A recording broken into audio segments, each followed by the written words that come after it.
Et bonjour à tous. Et aujourd'hui, le docteur Volsi va nous faire une conférence sur les disparités en matière de santé. Maybe you could get started. Thank you, Aisha, and hello, everybody. Thank you for having me again.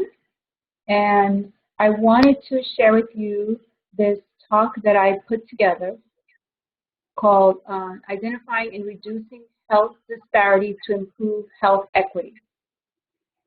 Bonjour tout le monde, merci Aïcha et merci à vous de m'écouter aujourd'hui. J'aimerais vous présenter c'est une présentation que j'ai préparée qui s'appelle Identifier et réduire les disparités dans le domaine de la santé afin d'améliorer l'équité en matière de santé.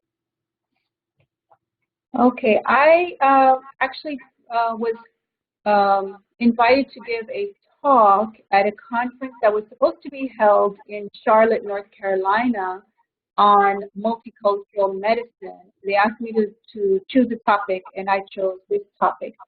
Due to the pandemic, the talk had to be given over Zoom last night. And so that's why I thought I'd ask Aisha if I could share the same talk with you today. Alors, j'ai été invitée à participer à faire une présentation lors d'une conférence sur la santé et ça avait lieu en Caroline du Nord, à Charlotte, hier soir et à cause de la COVID, naturellement, ça s'est passé sur Zoom. Et j'ai demandé à Aïcha si je pouvais refaire la même présentation pour vous aujourd'hui. Okay, so I'm going to be watching my time because I know with translation, it's going to be, I'm going to have to shorten it because it's about an hour talk, so I'll try and keep it within 30 minutes so that Ms. Doris can do the translations. Alors, je vais garder un œil sur le temps qui file parce que normalement, la conférence, ma présentation durait environ 1 heure, mais parce qu'on fait en interprétation consécutive, je vais essayer de la condenser le plus possible. Okay. So I have nothing to disclose in terms of financial obligations to any companies. Je n'ai rien à déclarer en ce qui concerne je n'ai pas d'intérêt particulier. Je ne suis pas commanditée par aucune compagnie. And these are our objectives of what we're going to talk about today. First, I'm going to define for you what are health disparities and healthcare disparities. What does that mean? And then I'll explain why do disparities matter? What is the current status of disparities in the United States? And I'll talk a little bit about COVID-19 and the evolving data concerning racial and ethnic disparities for COVID-19. And I'll close with initiatives to address disparities and improve health outcomes. Bon, alors, en ce qui concerne les objectifs de la présentation, on commence par définir ce qu'est la santé et ce que sont les disparités en matière de santé. Ensuite, on va expliquer pourquoi les disparités sont importantes. Ensuite, la situation actuelle des disparités en matière de santé. Et ensuite, l'évolution des données qui concernent les disparités ethniques et raciales dans la situation présente de la COVID-19. Et ensuite, je vais vous présenter des initiatives qui sont là pour s'attaquer aux disparités et améliorer la santé. Okay. First, what are health disparities and healthcare disparities? What does that mean? What that means is they're talking about differences in outcomes in people's health and their determinants between segments of the population. Alors, en quoi consiste la santé et les disparités en matière de santé? Ce que ça signifie, on parle ici des différences dans l'état de santé et aussi dans des résultats, disons, par exemple, les guérisons et leurs déterminants entre segments d'une population. In other words, two people that live in the same city, one could be African American and the other one could be white, for example. They both are the same age and the same weight, the same health problems, but if you follow them over time, there will be differences in the outcomes in their health. Although they live in the same city and they have the same exact diseases and everything else. But the only difference is their race. And we want to know why there are disparities there. Bon.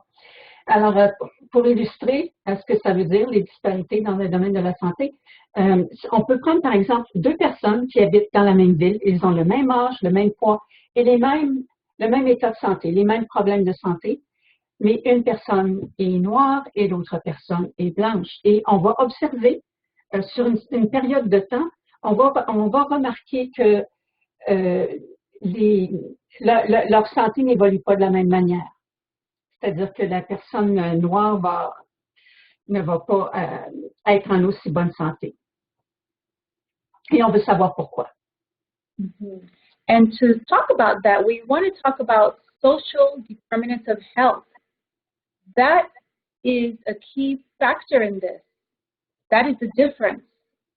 The conditions in which people are born, you live your day-to-day, where do you go to school, for entertainment, where do you go for worship, and as you get older, and that will affect a wide range of your health, your functioning, and your quality of life, and outcomes and risks. Alors, il y a des déterminants sociaux à la santé et ce sont les conditions dans lesquelles des personnes viennent au monde, qu'ils vivent, qu'ils apprennent ou étudient, qu'ils travaillent, les conditions de travail et aussi leurs loisirs, les endroits où ils vont pratiquer leur religion et leur âge. Et tout ça, ça va affecter la santé sur une assez grande échelle et ça va aussi affecter leur qualité de vie et ça va avoir des effets sur leur santé et aussi sur leur risque d'avoir des problèmes de santé. So, in other words, your zip code can determine your destiny. Alors, votre code zip ou votre code postal peut très bien déterminer ce que sera votre santé.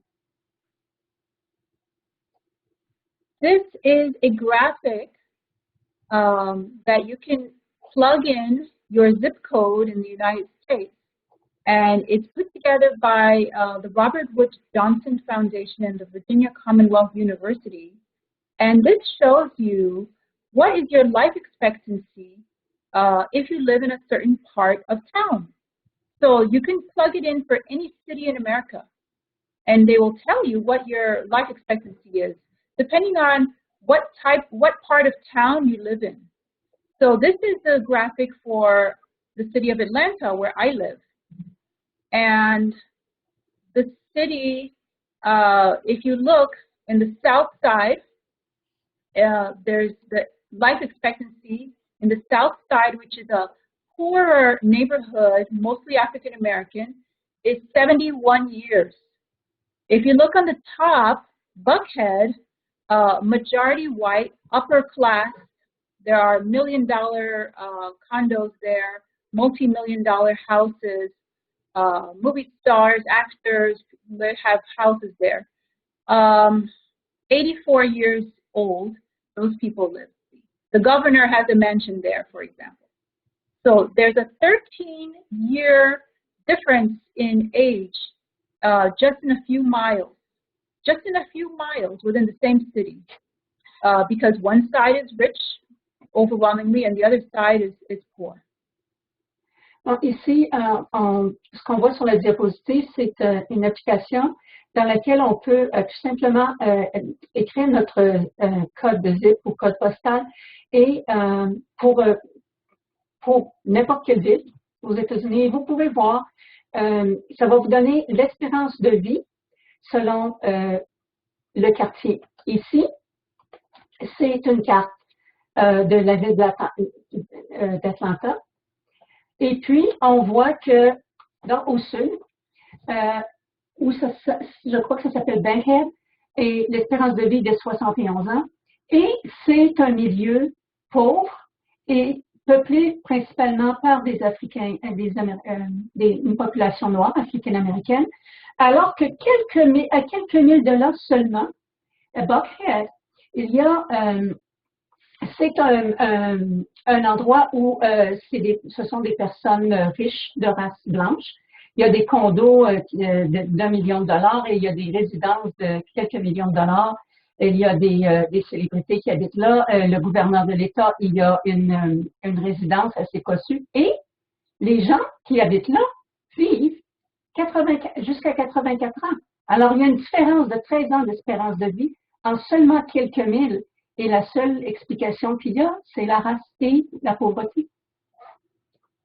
So that highlights you could have two people in the same city, same age, same health problems, but they're not going to live the same length of time. Alors, ça illustre bien ce que je vous disais tout à l'heure, qu'il y a deux personnes du même âge avec les mêmes problèmes de santé, même poids, même âge, et qu'ils ne vont pas avoir la même espérance de vie à cause de leur race et à cause de leur niveau économique. Mm-hmm. So then we talk about health inequities. Those are disparities which are systemic, avoidable, and unfair. Alors, maintenant, on passe aux inégalités dans le domaine de la santé. Et les inégalités dans le domaine de la santé, ce sont des disparités qui sont systémiques, qui sont évitables et qui sont injustes. Okay. So here is a concrete example of a health inequity in our city. Concrete example. So this building is Grady Hospital. This is the hospital where I work and where I train. Bon, alors, pour illustrer un exemple d'inégalité dans le domaine de la santé, l'édifice que vous voyez ici, c'est l'hôpital Grady à Atlanta. C'est là que le Dr. Wattier a étudié et qu'elle a fait sa formation. And so if you, I found this picture because it's an aerial view. So if you look at the very left of the picture, you see something in red, a building. That was the original Grady Hospital. The original was that hospital. We still use it. So that was the original hospital. Bon, si vous regardez la diapositive attentivement, vous voyez à gauche de l'édifice principal, vous voyez un tout petit édifice qui est rouge. Ça, c'est l'hôpital Grady d'origine, qu'on utilise encore aujourd'hui d'ailleurs.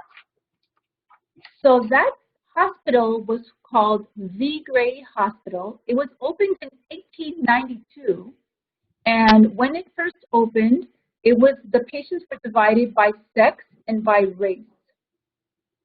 Bon, alors cet hôpital-là s'appelait. Okay, what was it called before V. Grady? The Grady Hospital. V. Grady. Okay. Alors, cet hôpital s'appelait l'hôpital V. Grady. Il a été ouvert en 1892 et on divisait les patients par sexe et par race. And if you remember, this is, after the Civil War, slavery ended. So it's about 48 years after slavery was abolished. Okay, alors ça avait lieu après l'abolition de l'esclavage. And so, a few years after it was opened, in 1900, during the Jim Crow era, which means that that's an era in history that the slaves were free, technically, but their lives were not easy at all. So there were laws that just made it very miserable for Black people to even really live. They were doing a lot of lynchings, and it was just life was very, very hard. So Blacks and whites were divided at that time into separate hospital structures. So then they called it again the Grady's, Big Grady, Little Grady, because the Black patients were in the Black hospital and the white patients would be sent to the white hospital, still on the same campus. Ensuite, quelques années après l'ouverture de l'hôpital, en 1900, on parle ici de la période Jim Crow. C'était au moment où les Noirs, il n'y avait plus d'esclavage. Alors, les anciens esclaves, les Noirs, étaient officiellement libres, mais la vie était très difficile pour eux et parce qu'il y avait toutes sortes de lois qui leur rendaient la vie pratiquement impossible. Et aussi, il y avait beaucoup de ce qu'on appelle de lynching. En fait, on les tuait. And then life rolls on like this until 1950s, where they built the tall structure that you see there, the very tall building. That's a 1,000-bed hospital that was built. The shorter building in the front, that was built much later in the 1990s, but the tall building was built in the 1900s. OK. Alors, on envoyait les patients noirs dans un hôpital noir et les patients blancs dans un hôpital blanc. Et on a vu, dans les années 50, on a séparé. Il y avait un hôpital de 1000 lits et où on séparait les patients selon leur race. L'édifice qui est le plus grand des deux, qui est l'édifice blanc, le petit édifice a été construit. Okay, I can't remember the dates you mentioned for the two buildings. The tall was built in in the 1950s. Okay. Alors, l'hôpital, le bâtiment blanc, qui est le plus élevé des deux, a été construit dans les années 50. Et le petit, il a été construit dans les années 90s? 1990s, before the Olympics. OK, a été construit dans les années 1990, juste avant les Jeux olympiques. Mm-hmm. And so this is the way it went. And so if you look, the tall building was built in the shape of the letter H, as in house. This was done purposely because the A-B side of the H was very luxurious and spacious. The patient rooms were, and everything was beautiful. That was for the white patients only. And then they had their own elevators, the AB elevators, which still exist today.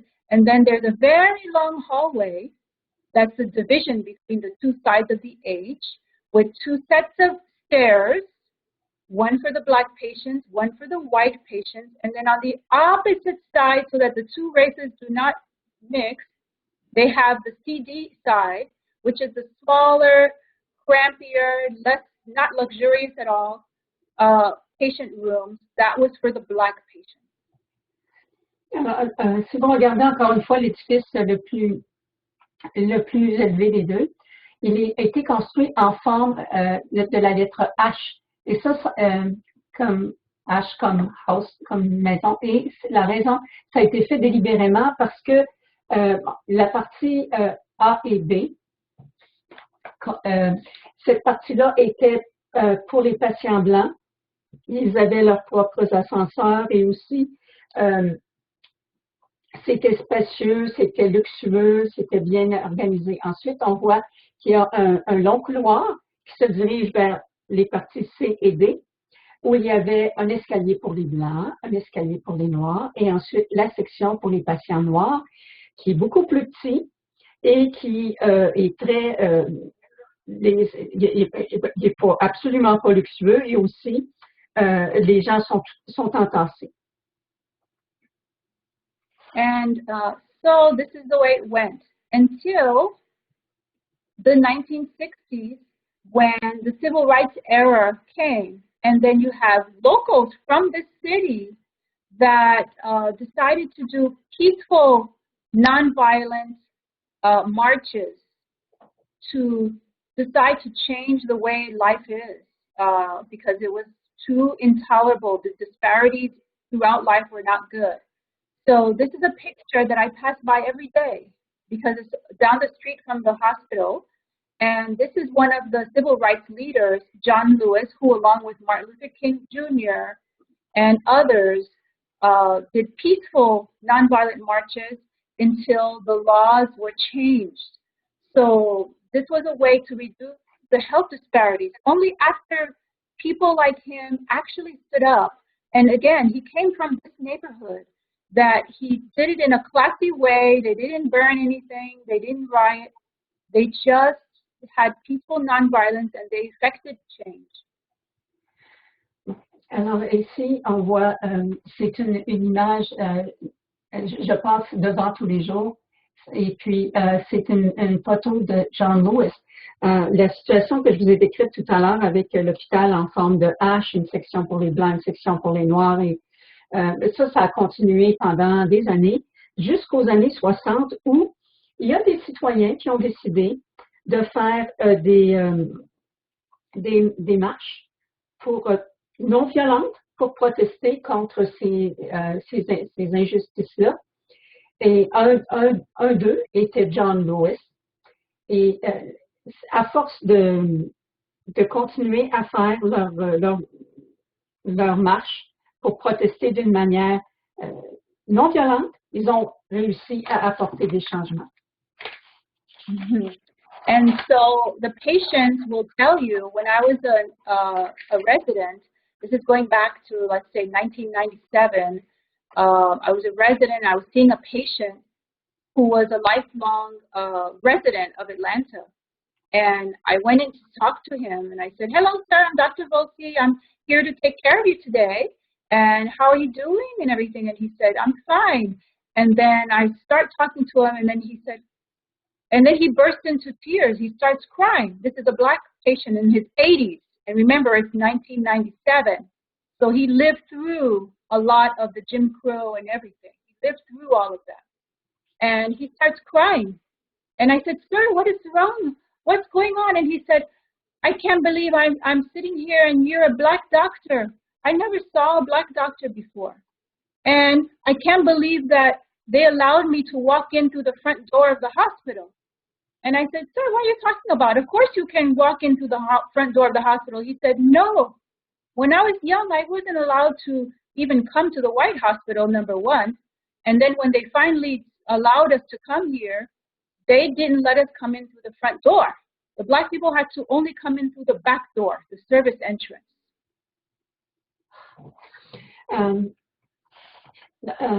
Lorsque j'étais, cette situation-là d'inégalité a persisté pendant très, très longtemps. Et lorsque j'étais je faisais mon programme de résidence en médecine, vers 1997, j'avais un patient traité. Alors, je suis allée le voir, je suis entrée dans la chambre, je lui ai dit, bonjour monsieur, comment allez-vous? Je suis ici pour vous soigner. Et le monsieur, c'était un patient de race noire, et il s'est mis à pleurer. Et je lui ai dit, mais monsieur, mais qu'est-ce qu'il y a? Qu'est-ce qui se passe? Il dit, mais je ne peux pas croire que vous êtes un médecin. Vous êtes noir. J'ai jamais vu de médecin noir de ma vie. Il dit, et en plus, je ne peux pas croire que je suis entrée ici par la porte principale. Et puis, je lui ai dit, mais voyons, monsieur, c'est sûr que vous pouvez passer par la porte principale. Il a dit, non. Au début, on n'avait pas le droit de venir.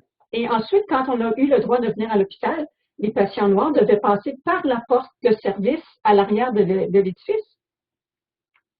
Mm-hmm. And then by the time I was a third-year medical student, third-year resident, excuse me, I had to go to Alabama to the Veterans Administration Hospital. That's a military hospital for former military, people. And the hospital was very small. And they didn't have imaging. They didn't have CAT scan. They didn't have MRI. It was very, provincial. And anything that they needed, they had to send to the main VA. I can't remember if it was Birmingham or Montgomery, but it was another city that was at least 45 minutes drive away. And finally, I asked them, why don't you have a CAT scan here? I don't understand. Why don't you have an MRI? Why is everything sending to the main city? And the medical assistant, who's Black, he told me, where have you been, honey? Don't you know that this Veterans Hospital was for the Black soldiers? And I felt like I was punched in the stomach because I said, what? You mean after the soldiers went to the war and fought and risked their lives, they come back to their own country and they are separated and treated as second-class citizens? And he said, of course. He just shrugged his shoulders. What do you expect? This is Alabama. This is the way it was. And so it took people to say, no, can't say of course. We have to change it. So that's why people like John Lewis and Martin Luther King, if they didn't stand up, who knows what kind of life we would all have. Because some people just say, well, that's the way it is, so. But then others have to make us change. Un peu plus tard, j'étais dans ma 3e année dans mon programme de résidence et j'ai dû aller travailler en Alabama dans un petit hôpital pour les anciens combattants. C'est un très petit hôpital et il n'y avait pas d'imagerie médicale là-bas. Et lorsqu'on avait besoin d'imagerie médicale pour un patient, on devait l'envoyer dans un hôpital plus grand. Et ça prenait environ 45 minutes de route. Et puis j'ai demandé, il y avait un assistant qui était là, puis je lui ai dit, ouais, mais comment ça se fait que vous n'avez pas d'équipement puis que vous devez envoyer les patients loin comme ça pour une simple scan ou une radio ou quoi que ce soit? Il dit, mais voyons, ma petite, d'où est-ce que vous venez? Il dit, on est en Alabama ici. Puis vous savez pas que l'hôpital ici, c'est pour les anciens combattants de race noire. Puis elle lui a dit, mais voyons, ça n'a pas de bon sens. Puis il a dit, ah, mais c'est comme ça. Et puis, mais elle n'était pas d'accord. Elle a dit, ben non, il faut que ça change. Et c'est pour ça qu'on doit beaucoup à Martin Luther King et aussi à John Lewis, parce qu'eux, ils ont dit, peut-être que ça fait longtemps que c'est comme ça, mais c'est pas correct et il faut que ça change. Et s'ils n'avaient pas fait ce qu'ils ont fait, Dieu sait ce que serait notre vie aujourd'hui. Yes.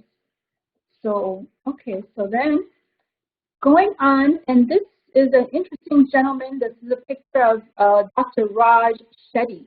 He's a Harvard economist, and he became a tenured professor at Harvard at the age of 28, which is the youngest age that someone in the Department of Economics at Harvard has been honored with tenure.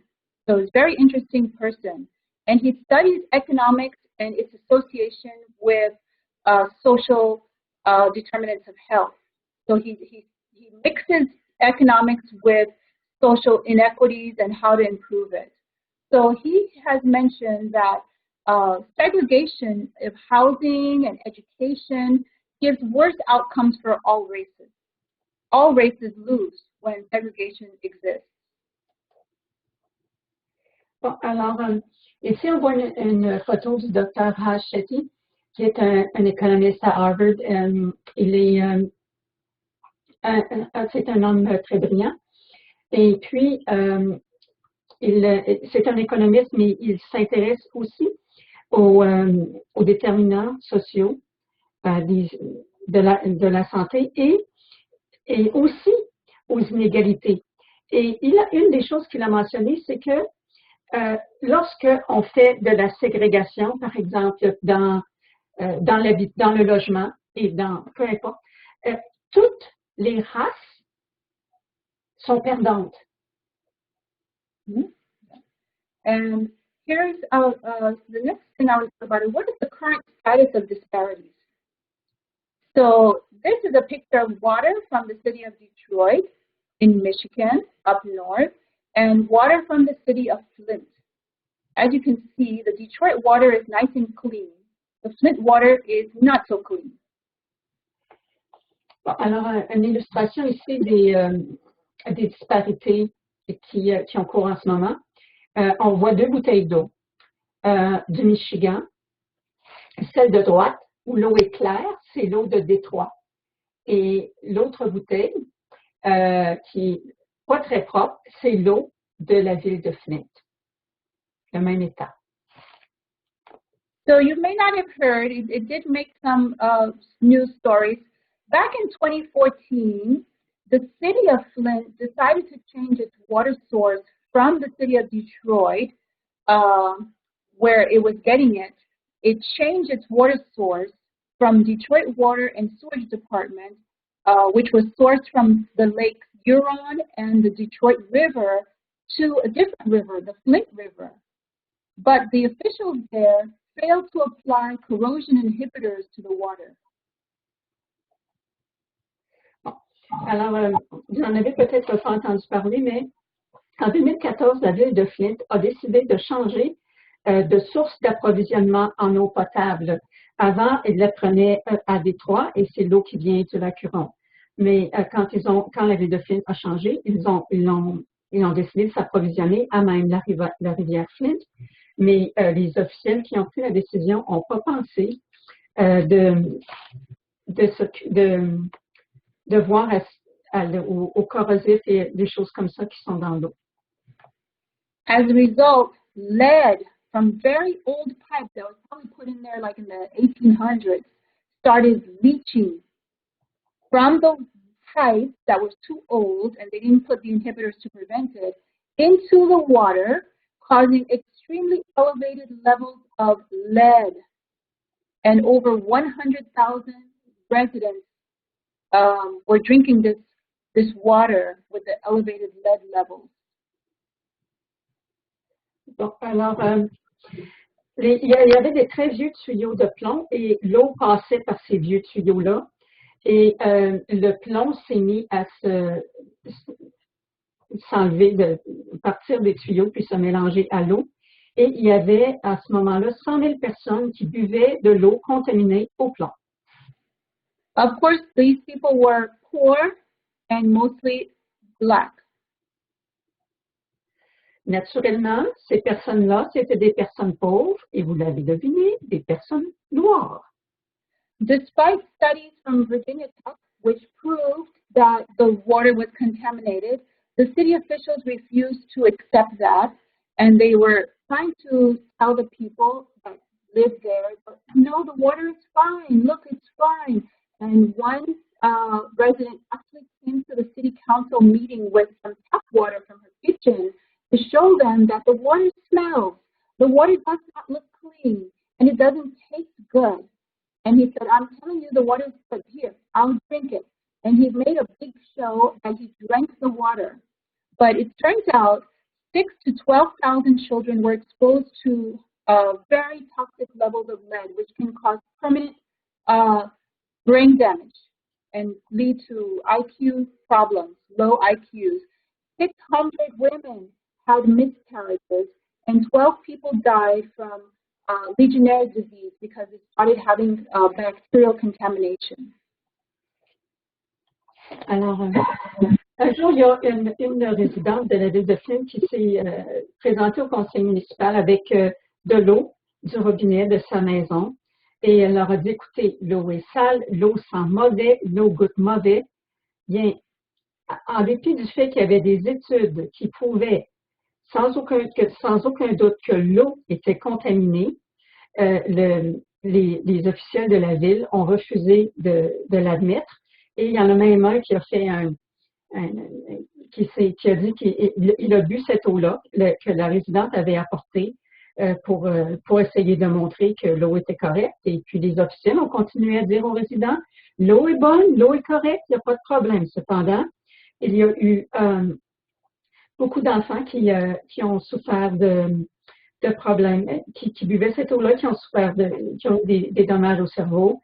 Ça peut aussi causer, être la cause d'un quotient intellectuel moins élevé. Il y a eu 600 femmes qui ont eu des avortements spontanés, tout ça à cause de l'eau. Et il y a eu des gens qui sont morts de la maladie du légionnaire parce que l'eau était aussi contaminée avec ces bactéries. And basically, the officials, they may have just fired one person as a result of all this debacle, but really nobody really went to jail or anything over it. Okay, so what did you just say? Nobody went to to jail. But Nobody was prosecuted. No one was really prosecuted and went to jail for that.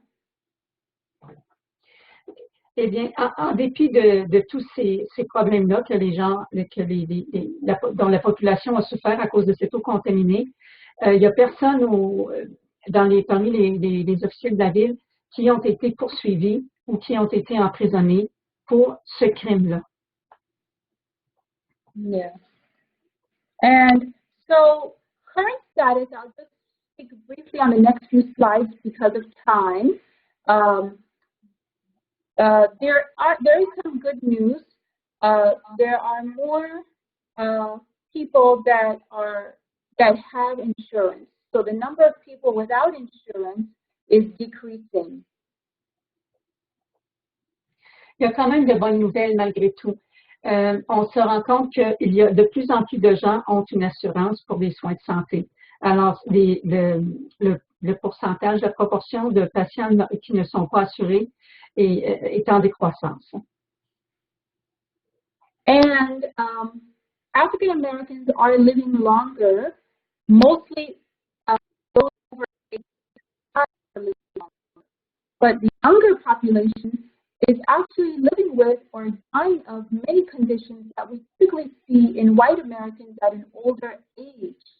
For example, heart failure is not uncommon. Every day I see young people, you would be surprised, 35-year-olds with heart failure, ejection fraction of 10%, or a 50-year-old who's already had 3 heart attacks, has multiple stents, or a 48-year-old that has already had 2 strokes and is paralyzed on one side. All African Americans. Cependant, les populations africaines-américaines vivent plus longtemps, mais cependant, le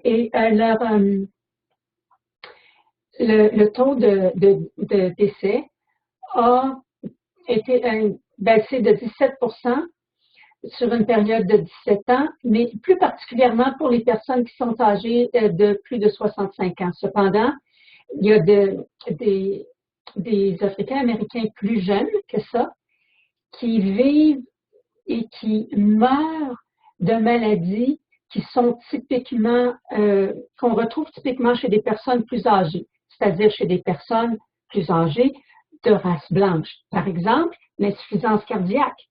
Vous seriez étonné d'apprendre que je vois souvent des patients de 35 ans, de race noire, qui souffrent d'insuffisance cardiaque.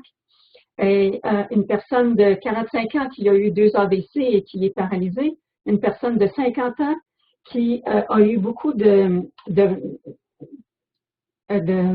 d'opérations où on lui a mis des tuteurs à plusieurs reprises. Yes. And again, I'm going to go quickly through these slides because of time. And these set of slides are from the Kaiser Family Foundation, which show the people who do not, the younger people under age 65 who delayed care by race or ethnicity because they didn't have the money. And this is actually a sad slide because it shows basically the poor of all races have been delaying their care because of money. Bon.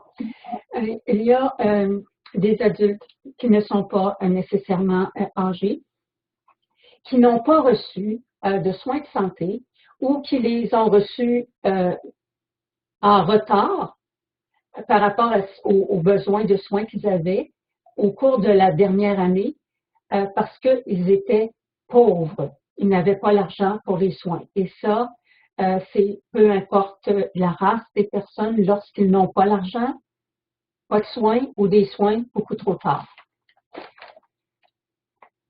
And this slide talks about the HIV diagnosis, and what it shows is that African Americans, the tall bar in each shows that the rate of HIV diagnosis is still very high, disproportionately so in the African American population. And I'm sorry. Ici, sur la figure 7, ce qu'on voit, c'est que les diagnostics pour le VIH ou pour le sida et le taux de décès par 100 000 de population parmi les adolescents et les adultes par race et par ethnicité. Et on voit que le taux de diagnostic pour le VIH. Ensuite, on voit ceux qui ont été diagnostiqués comme ayant positif au sida et on voit ensuite le taux de décès pour ceux qui ont été diagnostiqués comme étant porteurs du VIH. Okay. And speaking of HIV, there's a very big push to try and get that under control, especially in the South where there's a very high rate of HIV, especially in the African American population. So we're trying to see if we can get 90% of everyone aware of their HIV status by screening the entire population, you know, and then of that, those who are positive, we want to get 90% of those who are positive on HIV treatment. And of that group on treatment, we want to get 90% virally suppressed by 3 months on treatment. And we're also pushing pre-exposure prophylaxis treatment to prevent those from getting HIV. En ce moment, il y a un très gros effort qui est déployé pour amener l'infection au VIH pour la contrôler. Et aux États-Unis, particulièrement dans le Sud et particulièrement parmi les populations africaines-américaines, il y a un taux très élevé d'infection au VIH. Et on veut que les gens soient testés pour qu'ils soient au courant qu'ils sont porteurs du VIH, si c'est le cas. Et on veut que ce soit dans 90% de la population qui soit au courant s'ils sont porteurs du VIH ou non. Et on veut aussi que 90% des personnes reçoivent le traitement pour le VIH, ceux qui l'ont, et aussi 90% soient traités pour qu'il en arrive à supprimer la présence de virus dans leur organisme, c'est-à-dire de l'amener à un niveau où on ne le détecte pas. Et il y a 30 millions on veut que 30 millions de personnes soient traitées et que moins de 500 000 nouveaux cas de VIH soient diagnostiqués, c'est-à-dire chaque année, mais diagnostiqués dans le sens, pas dans le sens qu'on ne les testera pas, mais dans le sens où on va les tester, mais qu'il y aura moins de 500 000 nouvelles infections par année. Parce qu'on va leur offrir, par exemple, la prophylaxie avant l'exposition au VIH. And again, why should we care? Now, this is the next phase of our objective. Why should we care about health disparities?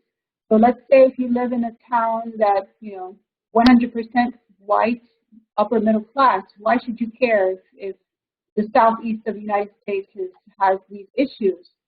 Well, because currently people of color are about 39% of the population of the U.S., but by the year 2050, people of color will actually be in the majority population, and Caucasians will actually be in the minority. So if you have a majority population with poor health outcomes, if they're too sick to work, then they can't support their families. And then who's going to support them? They'll have to go on public assistance, most likely. Who's going to pay into that public assistance? Taxes. So it will affect everyone. Pourquoi se soucier des disparités dans le domaine de la santé? Pourquoi s'en soucier? Si vous êtes de race blanche et que vous de classe moyenne, vous n'avez pas de problème de pauvreté, alors pourquoi est-ce que vous vous en préoccuperiez? Tout simplement parce que, présentement, aux États-Unis, 39% de la population est ce qu'on appelle des gens de couleur. Et 61%, la majorité, sont blancs. Cependant, en 2050, ce sera l'inverse. La majorité de la population seront des gens de couleur et la minorité seront des gens de race blanche. Et qu'est-ce qui va se passer si on ne prend pas soin de ces gens-là, qu'on ne leur donne pas des soins de santé et que dans 30 ans, ce sont eux qui forment la majorité de la population, qui sont trop malades pour travailler, qui ne sont pas capables de subvenir aux besoins de leur famille. Ils vont devoir vivre de l'assistance de l'État, mais qui va payer pour ça si la majorité de la population ne travaille pas? Tout le monde va être affecté, même les Blancs. Alors, il faut s'en préoccuper. And the impact of health disparities, this is a slide that shows the poorest 20% of households in America in 2018 were only making $14,000 a year, and the richest 20% of households were making about $234,000. Now, this is a good case for why we should increase the minimum hourly wage in America, because it's very expensive to live here. Even the prices of apartments, where Atlanta used to be very economical, the prices of apartments just to rent is very expensive. So you have to rent a place to live. You have to pay your car insurance. You have to get food. You have to buy your medication if you have diabetes and high blood pressure and high cholesterol and thyroid disorder. So $14,000 will not get you very far. Bon, et si on parle, la diapositive ici vous montre l'impact économique des disparités dans le domaine de la santé. On voit des écarts très élevés entre les revenus moyens des familles, entre les plus pauvres et les plus riches. Aux États-Unis, 20% des ménages les plus pauvres gagnent à peine 14 000 $ par année, alors que dans la classe moyenne, les revenus est de 64 000 par année. Mais dans les familles qui sont parmi les 20% de la population qui sont les plus riches, ils gagnent 234 000 $ par année. Alors, on voit bien ici que c'est important d'augmenter absolument le salaire minimum parce que les gens doivent se nourrir et se loger. Et il faut que leur travail leur permette, leur revenu de travail leur permette de se loger et de se nourrir. Si une personne souffre de diabète, c'est pas avec 14 000 par année qu'il va réussir à acheter ses médicaments une fois qu'il aura payé son loyer. Et puis sa nourriture, il reste pas venu pour les médicaments. And I'll just briefly, this is just a talk, an article that talks about if you helped people's, if you eliminated health disparities, that's the numbers that you would save on direct costs would be $230 billion, and the loss, they looked at productivity loss and the cost of premature death. You would save $1 trillion if you eliminated health disparities. Ici, on estime que le fardeau économique des inégalités raciales dans le domaine de la santé aux États-Unis, on estime que si on éliminait les disparités dans le domaine de la santé, les disparités entre les races, on épargnerait 230 milliards de dollars en coûts directs. Et aussi 1 trillion si on regardait aussi, si on prend aussi en considération la perte de productivité et le coût des décès prématurés. Mm-hmm. And so there are some leading health indicators that we could look at in terms of how to help improve outcomes in minorities. Alors ici, il y a des indicateurs, les principaux indicateurs de la santé. On dit que en ce qui concerne l'accès aux services de santé, les personnes qui ont une assurance pour les soins de santé, il y a 96,2% de ceux qui ont un diplôme d'études supérieures et 67% d'entre eux n'ont pas de diplôme d'études secondaires. So as you mentioned, the longer you're able to stay in school to get an advanced degree, the better your life will be eventually, essentially in America. Alors, plus vous étudiez, si vous étudiez pendant une période plus longue, votre qualité de vie va être affectée d'une manière positive sur le long terme. And so this continues to show that those with health insurance get cancer screening. And as you know, that cancers in minorities are more likely to be found at an advanced stage than in whites, thus leading to poorer outcomes. Aussi, les gens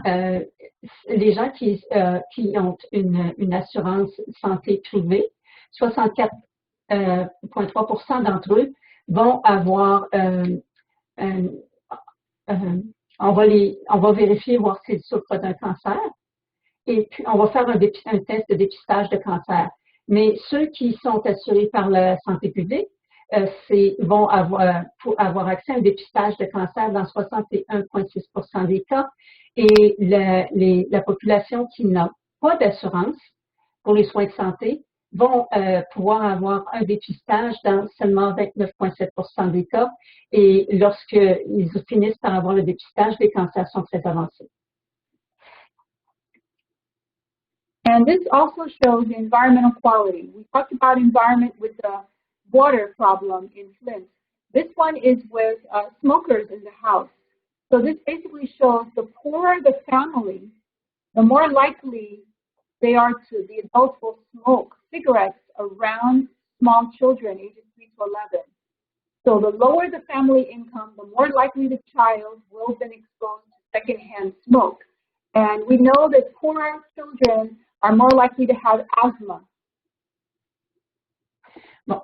En ce qui concerne la qualité de l'environnement, les études ont démontré que plus le revenu familial est faible, plus il y a de chances que les enfants qui sont âgés entre 3 et 11 ans vont avoir été exposés à la fumée secondaire.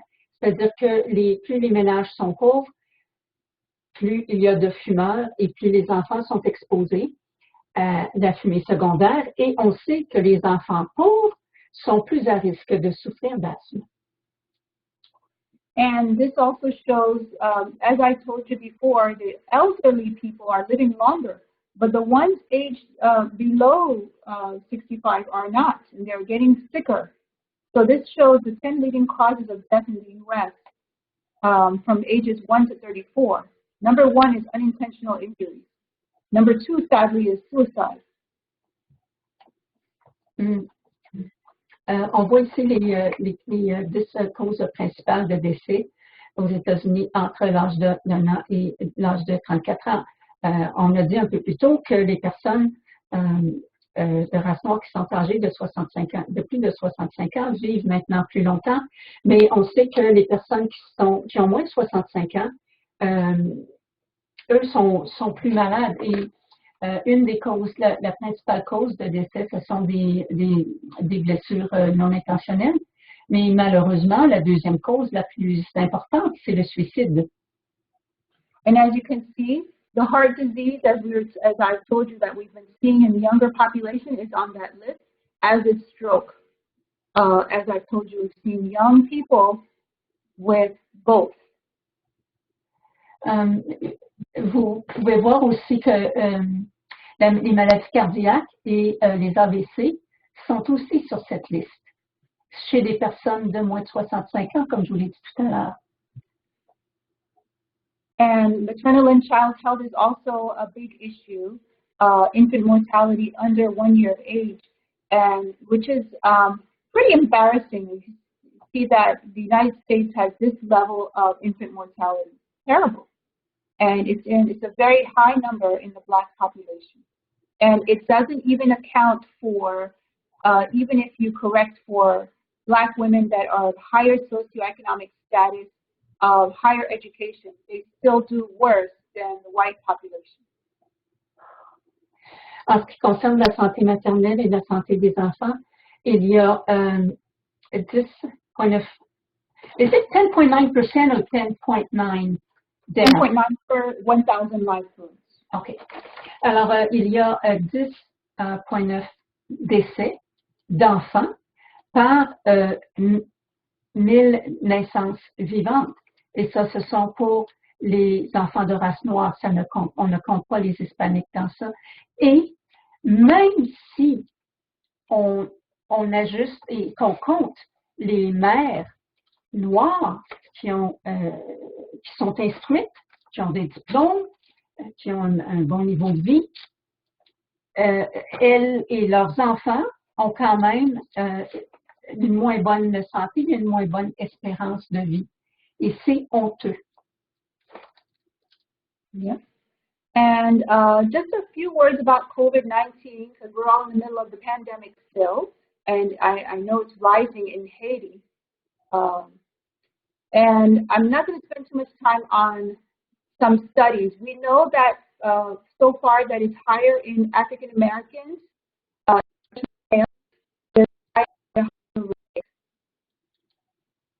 Bon, on va, en terminant un mot sur la COVID, parce qu'on est en pleine pandémie. On sait que les personnes de race noire sont plus affectées. Did you say men particularly? Yes. So black men, black people men. in general, but black men. Alors que les hommes de race noire sont plus affectés par la COVID. And just to tell you, to highlight this fact, this is a JAMA article from April 15th of this year by Clyde Yancey, shows that 16% of Latinos and 20% of African Americans are able to work from home. Only that number. So, during the shelter-in-place, basically the poor still have to go to work because they were the ones working at McDonald's and they were the ones that were the janitors.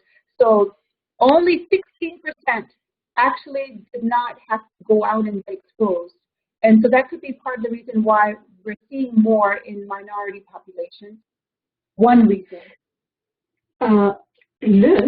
Je dis bien l'une des raisons pour lesquelles la population minoritaire sont davantage affectés par la COVID, c'est que, par exemple, seulement 16% de la population latino et 20% de la population africaine-américaine sont en mesure de travailler à la maison. Et la raison pour laquelle ils font ça, c'est qu'ils sont souvent dans des métiers comme travailler dans, un exemple, chez McDonald's ou des endroits comme ça où ce genre de travail-là ne peut pas s'effectuer en télétravail. Et ça pourrait être une des raisons qui explique pourquoi les populations, les minorités sont plus à risque d'attraper la COVID et d'en décéder. Mais ça n'explique pas tout. Compared to 30% of white Americans were able to, compared with 30% of white Americans able to work from home. Blacks were testing positive 3 times higher than whites and dying from COVID-19 at a rate 6 times higher than whites. Alors, 30% de la population de race blanche était en mesure de travailler à distance, de faire du télétravail. Et on a établi que les personnes de race noire décèdent de la COVID 3 fois plus. Il y a 3 fois plus de cas de décès de COVID chez les personnes noires que chez les personnes blanches, c'est-à-dire de cas de COVID, et 6 fois plus de décès de COVID chez les personnes de race noire que chez les blancs. And sorry to interrupt. I'm sorry. So I'm realizing that, we're already 1 hour in, but you have a lot more slides. Do you think that maybe we could cut it here and then maybe record the rest another time and have another lecture? I think you have enough left to maybe hold another 30-minute, 45-minute talk. So would you be interested in doing that? Sure. Maybe a couple of weeks. It's a really interesting, it's very relevant to everything that's around. So it would be great to, you know, have the talk, and I don't want to rush you through it because I checked and I see that you have a lot more slides. So anyway, to you. I think I was gonna just I'm trying to think. I guess we could do that. We could record it because I know you're not available necessarily on Wednesdays, but we could record any other days that Doris is available and you're available. It could just be a random day that we could just, you know, have it. Sure. Yeah, just let me know and I'll do it when you're available. Because maybe you could just finish with like a sentence to, you know, sum it up and say what you're like, introduce the next talk basically. Yes. Okay, sure. And yes, I was just going to finish with the states and the COVID, black versus white in the three regions: Michigan, Chicago, and Louisiana. And that was the last information on COVID. So maybe just finish that paragraph. Okay. Yeah, for sure. Yeah. Connecticut study. Yes. So the thing about the Michigan, I was going to talk about. I'm not going to mention Connecticut. I was just going to talk about this data about the percentages with COVID. Okay, perfect. And then that would be it.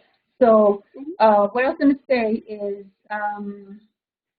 in the state of Michigan, where we were talking about the Flint water and everything, there are 33% up to date, 33% of COVID cases were in people who tested positive. 33% were black. 40% of the people who died of COVID in the state of Michigan were black. However, the state of Michigan, the black population is 14%. Alors, au Michigan, il y a 14% de la population du Michigan est de race noire, africaine-américaine, et de ceux-ci, il y a eu 33% des cas de COVID affectaient les personnes africaines-américaines, et 40% des décès dus à la COVID étaient aussi affectait aussi, c'était aussi chez des patients africains-américains, alors que la population du Michigan a seulement 14% de personnes qui sont africaines-américaines. And I'll give you two other examples around the country. Chicago, more than 50% of the people who tested positive for COVID in the city of Chicago were black, more than 50%. Nearly 70% of the people who died of COVID in Chicago were black, 70%. The black population in Chicago is 30%. Alors, à Chicago, plus de 50% des personnes qui ont été testées positives à la COVID étaient africains-américains ou noirs, et 70% des décès dus à la COVID étaient aussi chez des personnes noires. Cependant, à Chicago, la population africaine-américaine ou la population noire est de 30%.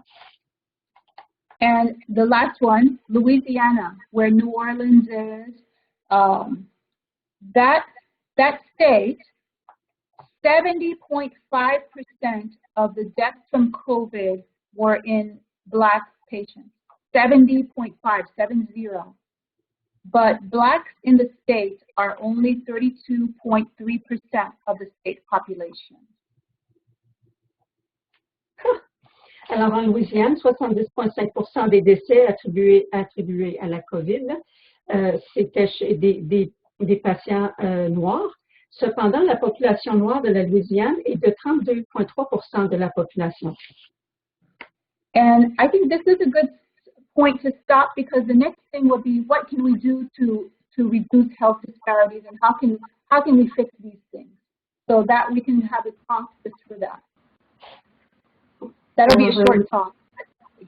Nous allons arrêter ici pour le moment et nous allons faire une seconde session où on va discuter des solutions. qu'est-ce qu'on peut faire pour remédier à ce problème-là. So we'll